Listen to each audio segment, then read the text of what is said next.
ជួយធ្វើអីហ្នឹងមិនក៏មិនបង្ហាញបៀទៅ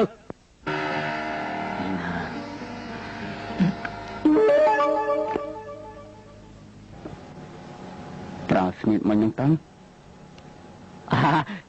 ចាំខ្ញុំមើលឲ្យច្បាស់សិនបាទ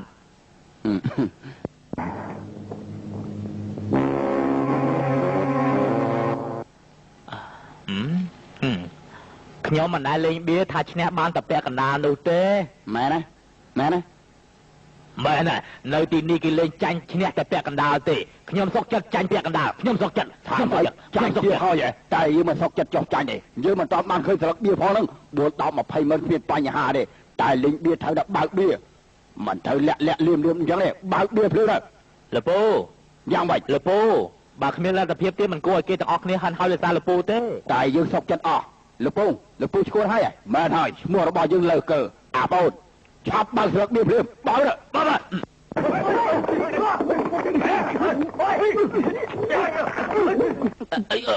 បលីមកនេះឆ្លា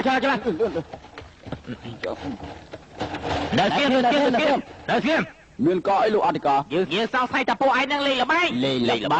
នេះអាចចាត់ទុកថាលេងល្បែងដែរគ្នា4 10 20នាក់លេងតែប៉ុណ្ណឹងទេណ៎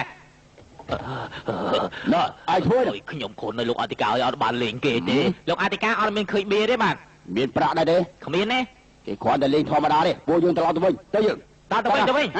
ចាណ៎អត់អត់យើងក៏តុប3ស្លឹកចំណែកបៀរបស់ឯងមានតែអាចមកផែទេឥឡូវឯងត្រូវតែចាញ់យើងខប់សាន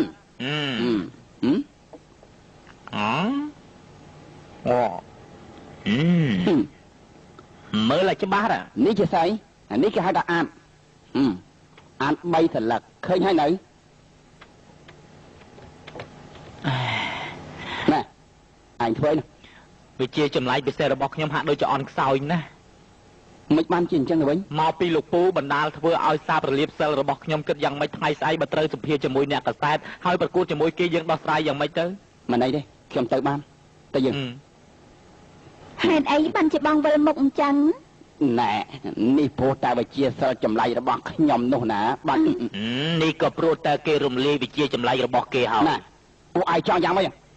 យើងបានអញ្ជើញអ្នកដែលចេះវិជាចម្លែកពិសេសមកពីប្រទេសចិនដើម្បីទប់ទល់ជាមួយនឹងកំពូលទេវតាល្បីគេប្រាប់ខ្ញុំថាឲ្យតែពួកឯងចាយប្រាក់ដែលឈ្នះដោយវិជាចម្លែកពិសេសនោះវិជាចម្លែកពិសេសក៏ត្រូវរលាយភ្លាម